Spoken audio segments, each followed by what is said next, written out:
First of all, Congresswoman Miller-Meeks, thanks for joining us for Beyond the Podium in person this time, which we're all thrilled about, of course.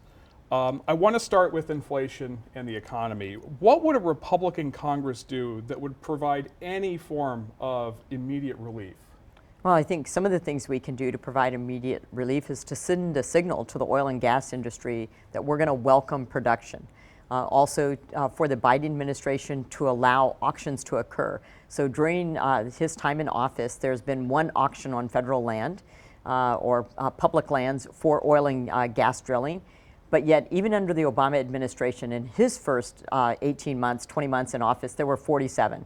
So opening up oil and gas, not sending a signal to the oil and gas industry that you're not going to survive and we don't want you, I think is one of the things we can do, because we know that both oil and gas, it's not just, filling up your gas tank at the pump.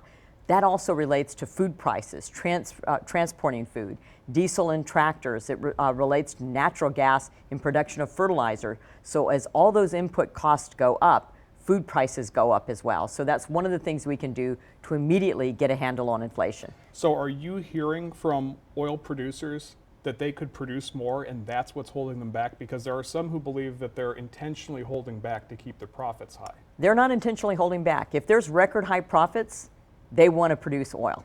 They want to take advantage of record high profits. What industry wouldn't do that?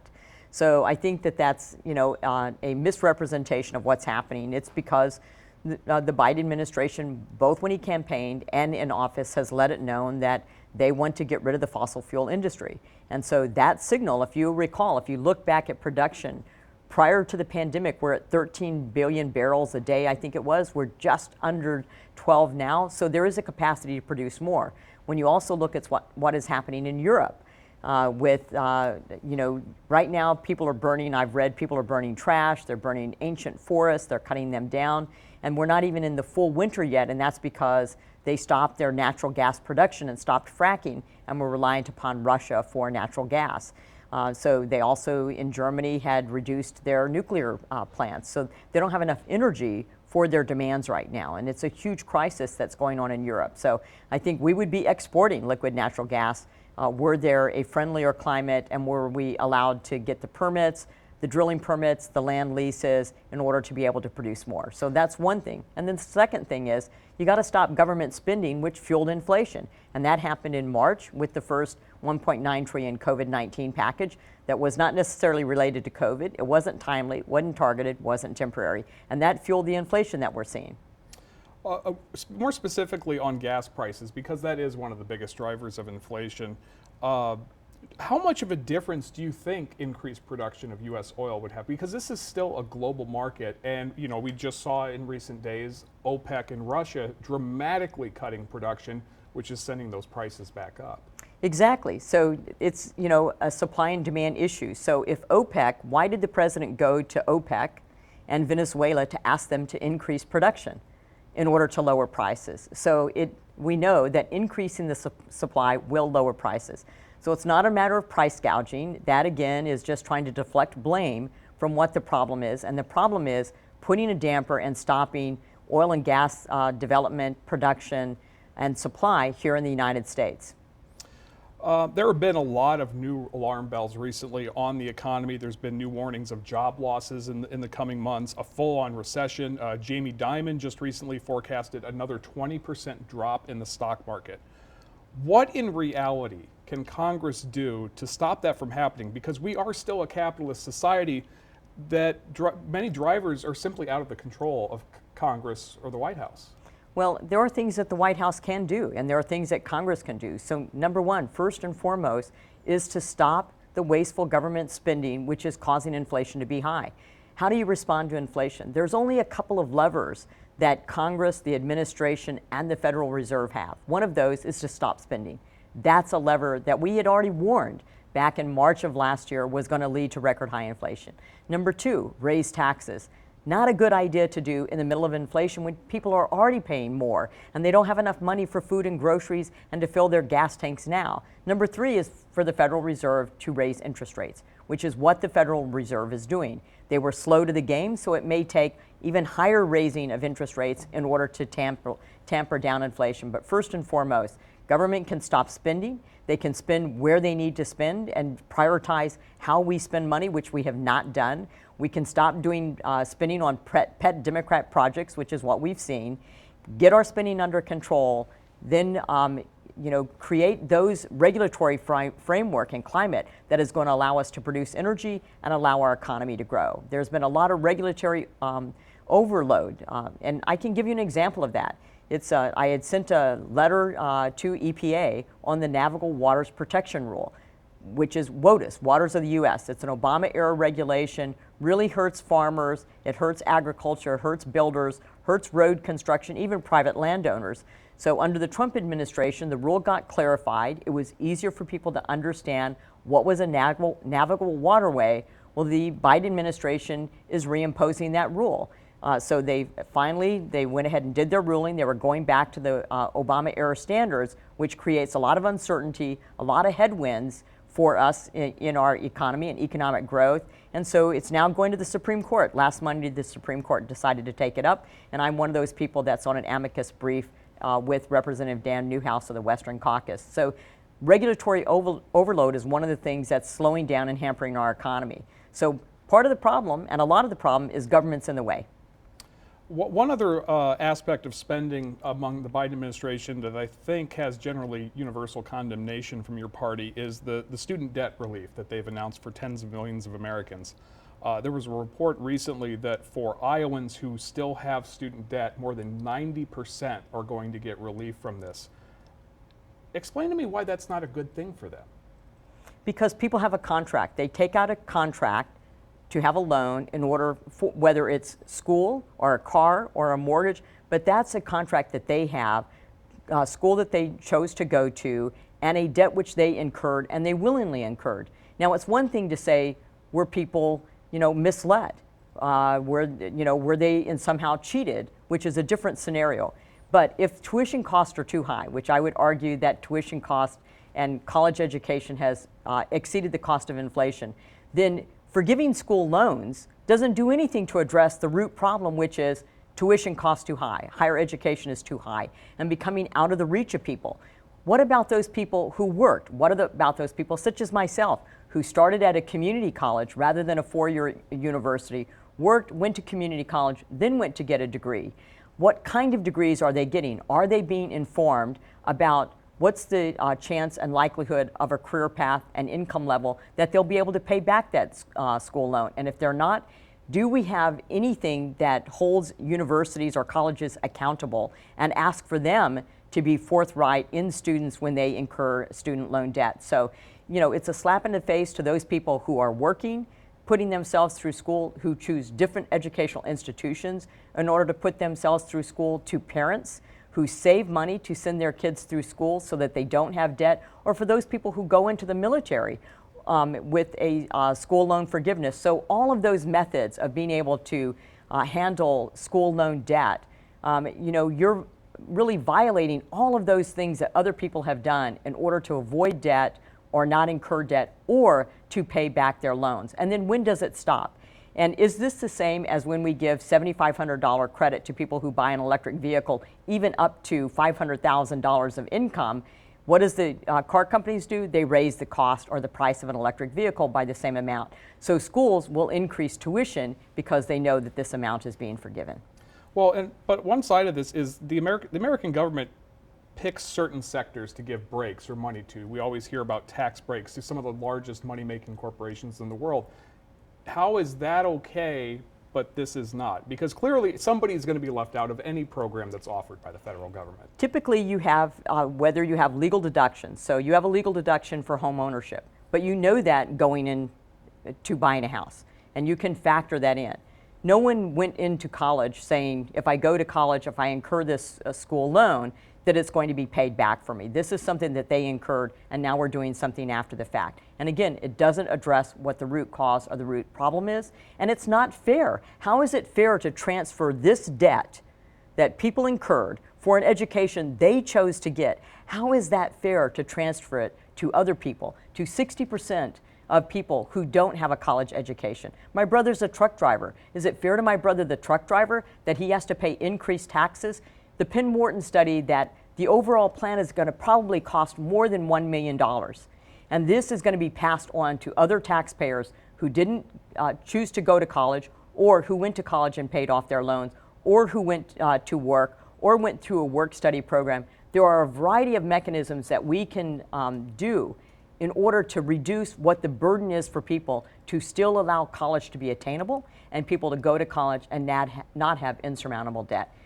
What do you say to those then who say, both at the state and the federal level, states are not funding colleges, public universities like they used to, and at the same time, the cost of living has gone up for decades, incomes have not kept up with it, so there are many professional careers out there that require a college degree that simply aren't paying what they used to. And so what other choice does somebody have than to take out massive loans? How do you change that? Because it's so institutionalized right now. Well, one is that we have to do a better job in high school of letting people know what career pathways are available, what income level, if they choose to go in a certain career pathway. It's why I have a bill, Know Before You Go, which talks about knowing how much your debt will be, what career pathway, what's the income level. Are you going to make an income that'll be able to afford you to pay back student debt?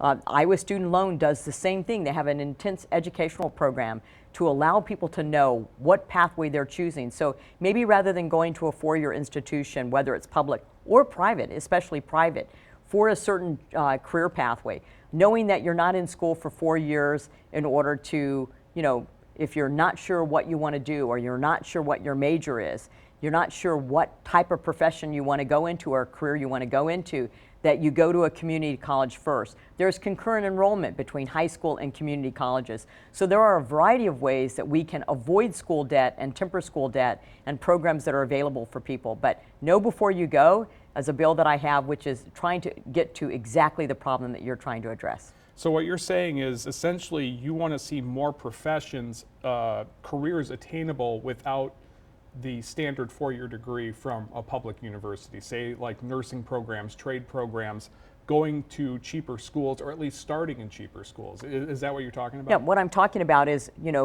what is your pathway? So I did my first 2 years at a community college and then transferred to a four-year institution to get my degree in nursing. So I think if people know what the amount of debt is, and then they know how they're spending the money if they get a school loan, how do they spend that money? Do they use it for tuition? Are they using it for other things? Are there work study programs? Are there other, there are other loan forgiveness, both public and private. There are employers who will help pay for people to go to school. The military will help to do loan forgiveness if you exchange time in the military. So there are a variety of programs and options that are available to people, but they need to know what their options are. Some people, we've had a big push to push people into four-year institutions and into college. But some people are better suited not to go to college, but they need to know what jobs are available for them. If they have a trade or a skill set. And so we have a bill that we passed for community colleges. It was one of our community funding projects for community colleges to put an individual in high school to do counseling so that they know what other career pathways are out there without even going to college. And there are also employers who do that. So they have their own apprenticeships, and they work both with community colleges and high schools to allow people to have a job, earn a skill, earn a trade that can be very marketable and can pay very well. Switching gears now, a recent poll by the Des Moines Register this summer said that the second most critical issue on the minds of voters, regardless of how they think about it, is abortion. You are a co-sponsor of a bill that would ban abortions nationally after 15 weeks with exceptions. Doesn't that go against the argument we've heard for years about making this a state's issue?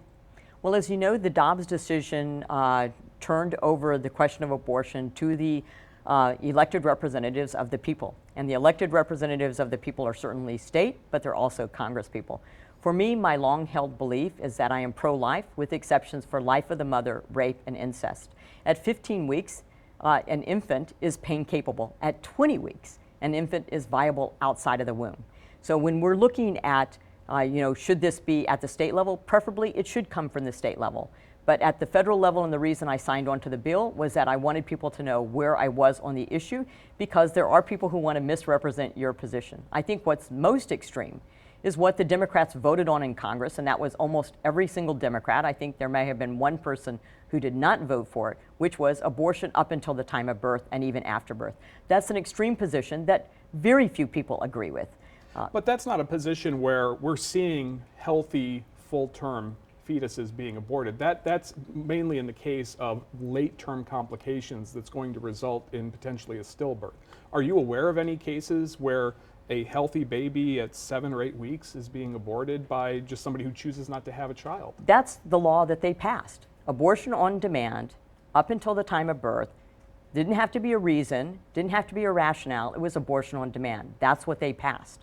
Are there instances where you would support an abortion late term if it was a non-viable fetus? I think that you need to look at exactly what's going on. And as I said, if people, I have a bill that I passed here in the state Senate for oral contraception over the counter. We want to try to avoid pregnancy. We can talk about adoption. We want to try to avoid pregnancy. We want to try to avoid abortion. And so I think when you have a party that votes for a bill that is abortion up until the time of birth with no rhyme, no reason, on demand, that is an extreme policy and an extreme position. And most Americans do not support that. Let me give you an example. We have states whose animal cruelty laws would not allow us to do to an animal what happens in a late-term abortion. I want to ask you, though, because I think regardless of how people feel on this issue, they're looking for specifics. You bring up the Democrats' view. They say, well, that's not what's happening, but you say it's too vague. I think that argument's on the other side in some cases as well. One of the issues here I think a lot of people have with instituting a ban on abortion is that you are potentially forcing a woman to do something they don't want to do. So if this were to happen, both state or nationally, what is the government's responsibility to these women who may be incurring additional debts and additional costs they simply cannot afford or even keep to work? I would say that's why we have oral contraception. That's why we have contraception.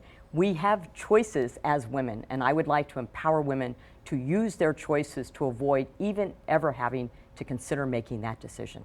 But if an unplanned pregnancy happens at any point, that's why we have morning after pill. That's why we have contraception. That is the whole point of that. Typically, if you're pregnant very rapidly on.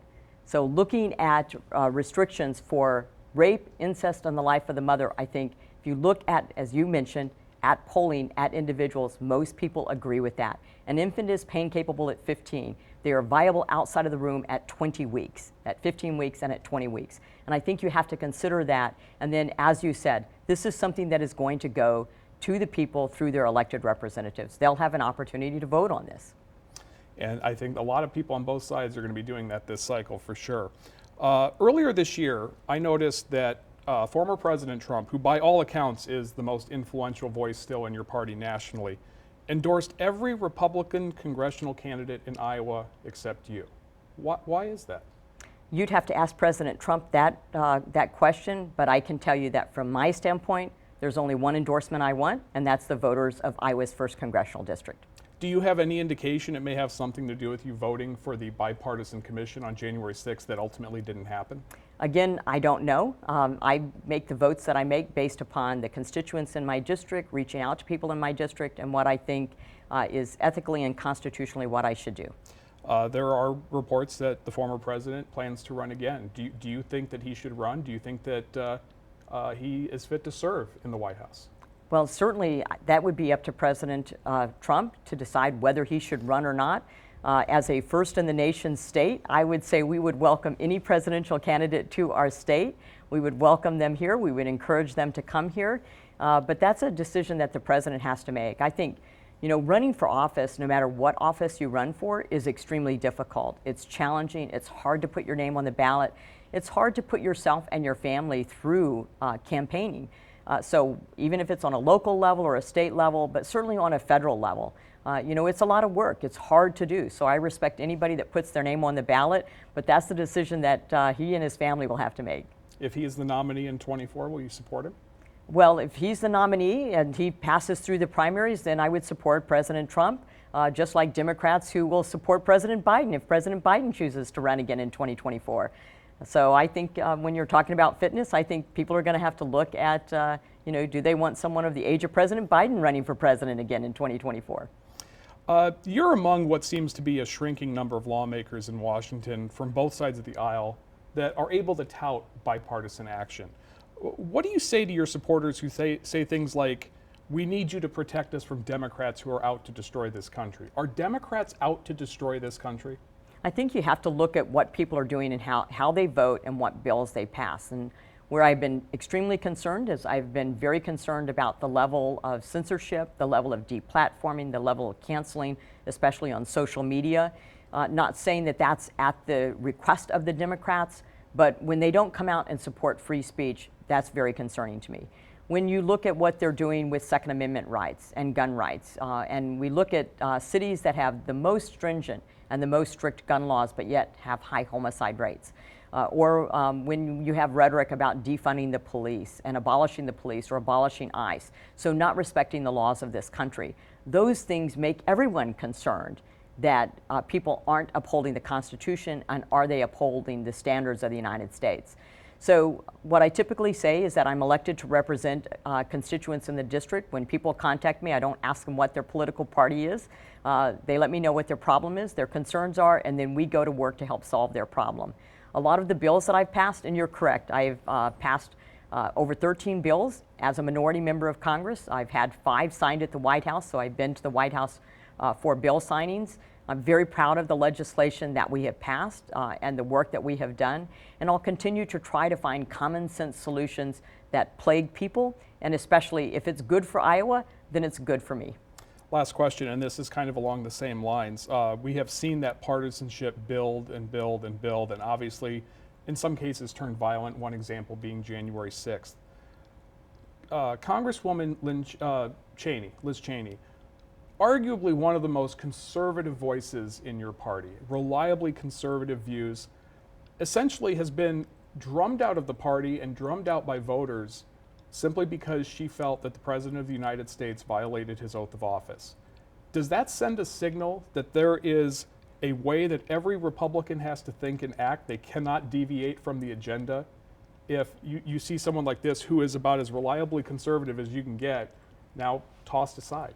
Well, I think that what happened was that the voters in Michigan, the Republican voters in Michigan, felt that in Wyoming, excuse me, not Michigan, in Wyoming, felt that she was no longer representing them and the person that they thought that they had sent to Washington, D.C. So that's up to the voters of each particular state to determine who should represent them in Congress.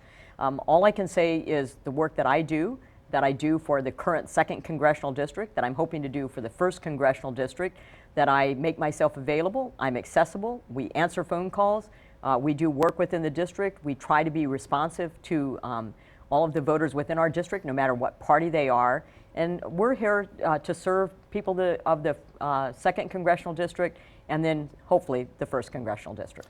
Any concerns at all that work to serve your constituents is being drowned out by louder voices, your Matt Gaetzes, your Jim Jordans, who are more focused on what they feel Democrats are doing wrong as opposed to what Republicans are standing for and fighting for in Congress? Well, I think that when it comes to inflation, high prices at the gas pump, high prices on food, the border crisis with, fentanyl coming in, record overdoses of our young people, 18 to 45, when it comes to rising crime, rising inflation, when it comes to, increasing the IRS, and it comes to student loan forgiveness and how unfair that is, all of us as Republicans are going to speak out against those policies because we disagree with those policies, and we fundamentally don't think that's within the concert of the framework of the Constitution on the role of the federal government. However, I come back to Iowa as often as I can, almost every single weekend, unless I'm traveling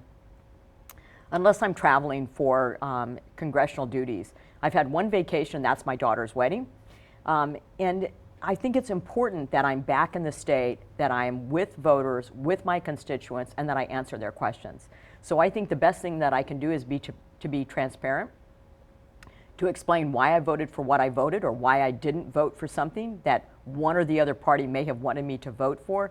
But being available, being transparent, being upfront and candid with people, I find that gets through all of the rhetoric on cable TV, all of the shouting on cable TV. I'm here to serve, and I'm honored and humbled to serve. Well, Congresswoman, we appreciate candidness always. That's kind of our business. Congresswoman Miller-Meeks, thanks for joining us for Beyond the Podium. Thank you so much.